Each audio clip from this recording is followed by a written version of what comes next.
ഒമാനിലെ സലാലയിൽ സ്ഥിതി ചെയ്യുന്ന ഈ ഒരു കുളത്തിനൊരു പ്രത്യേകതയുണ്ട്.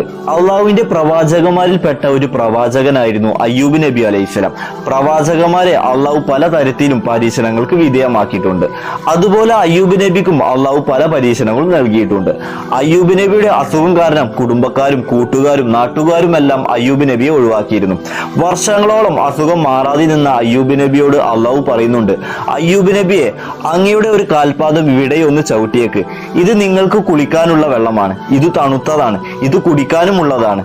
ഇത് അയ്യൂബ് നബിയെ ഉപയോഗിച്ചോളും, അസുഖം ശിഫയാകും. അങ്ങനെ വർഷങ്ങൾ ഒരുപാട് നീണ്ടു നിന്നിരുന്ന അയ്യൂബ് നബിയുടെ അസുഖം മാറി. ഈ ഒരു കുളത്തിൽ ഏത് വേനൽക്കാലം വന്നാലും ഈ കുളത്തിലെ വെള്ളം ഒരിക്കലും വറ്റാറില്ല, ഉറവ നിൽക്കാറുമില്ല.